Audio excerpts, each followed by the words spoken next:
Hey guys, welcome back to another video, and today, did you know I wasn't always going to be named Gibson? During my developmental stages, I was presented as Project Maximus.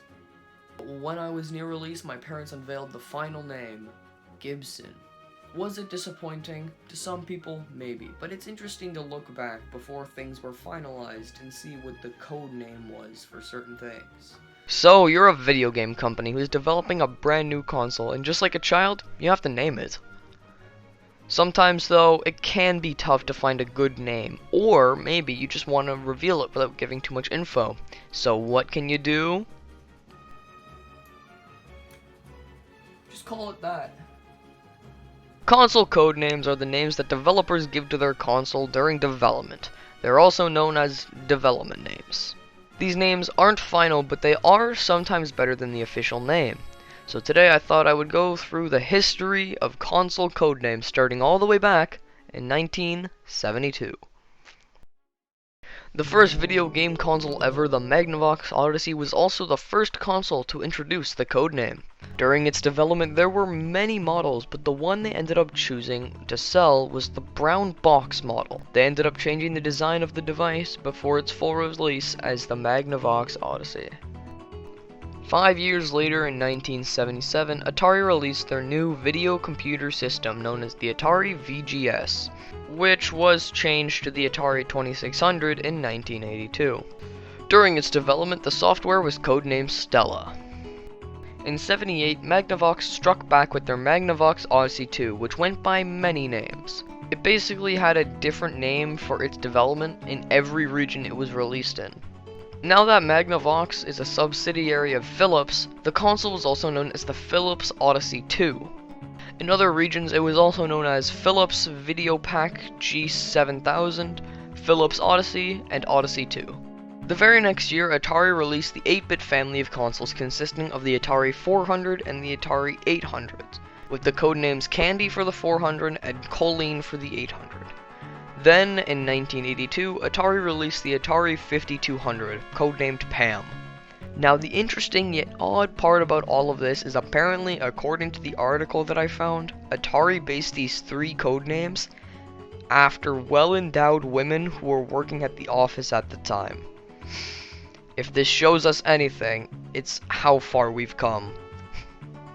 In 1983, the home cassette-type video game family computer was released, soon to be renamed the Famicom.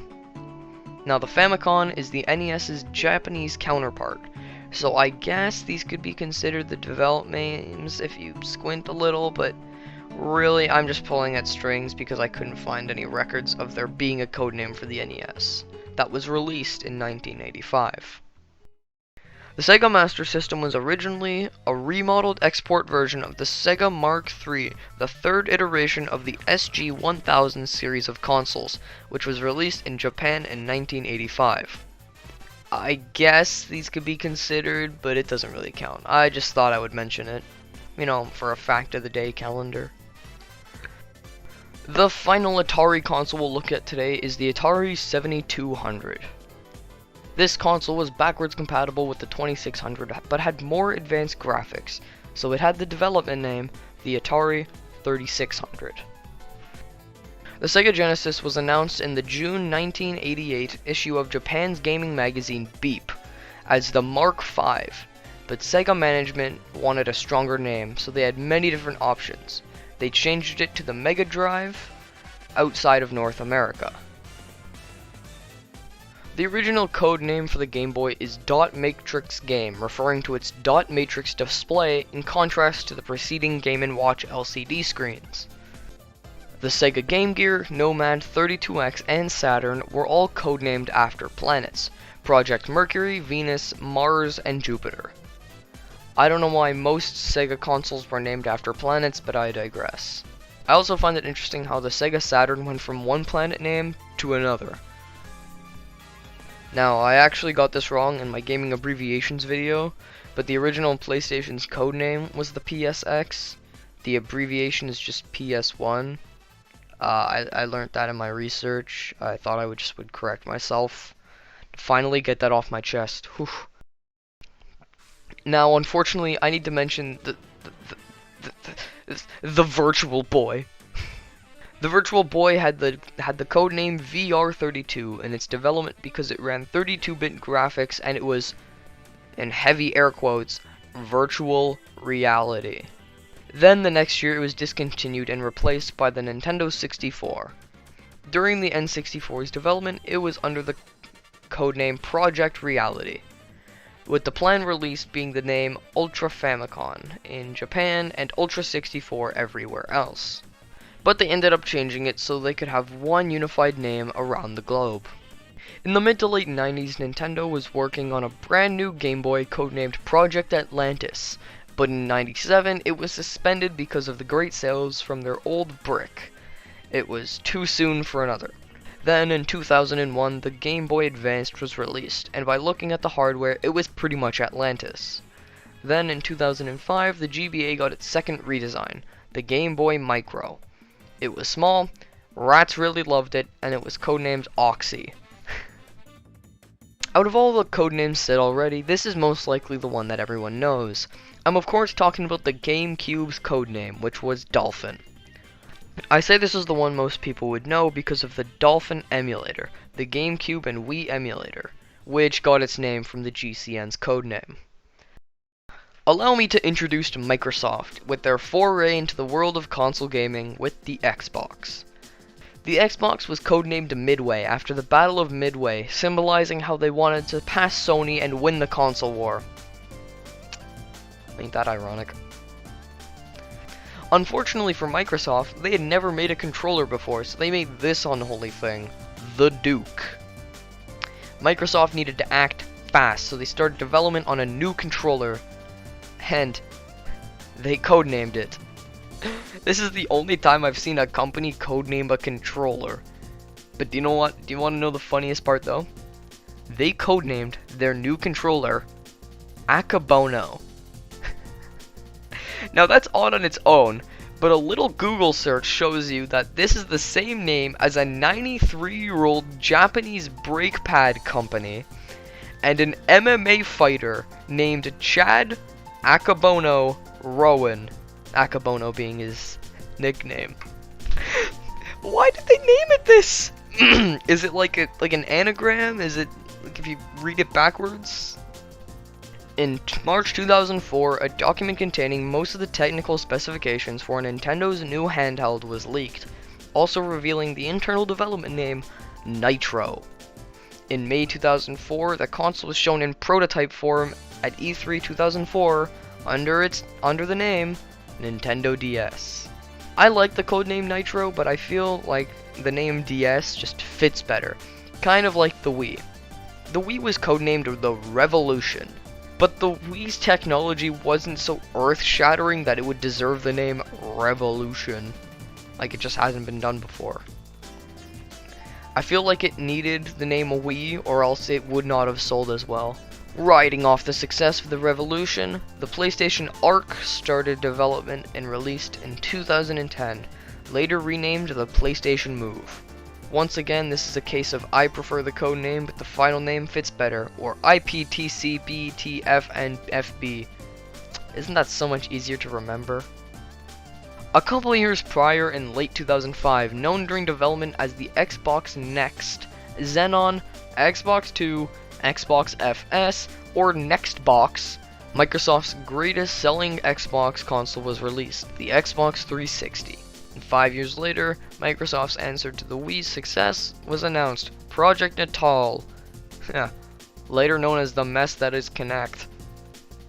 The DS's successor, the 3DS, was released in 2011, and I believe was under the codename Citra. I believe this because there is a 3DS emulator titled Citra. Kinda like Dolphin, Citra's name is derived from CTR, which is the model name for the original 3DS. Now, Citra is not the official codename. People have speculated that CTR could be anything, but it's widely believed that Citra is the 3DS's codename.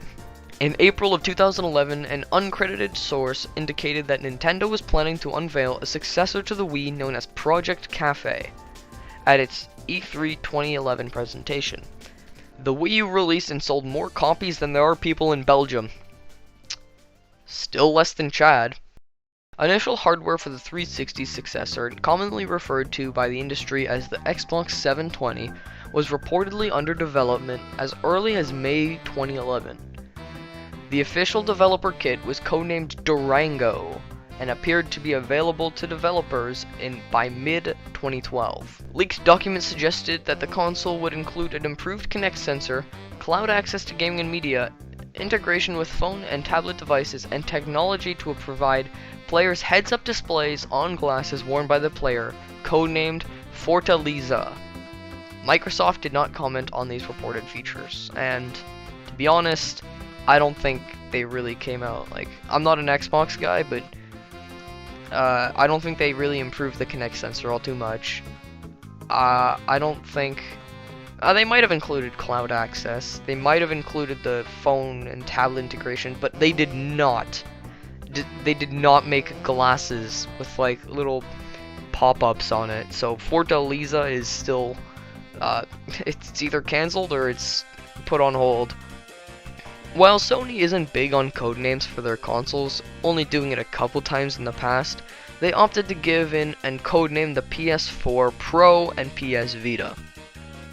The Vita's codename wasn't really a codename, it was just Next Generation Portable, or NGP, which could describe almost every single Nintendo portable.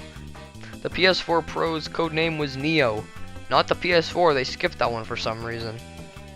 Now when the Nintendo Switch was in development, it had the name NX, which I thought was really cool and wished it was the final name.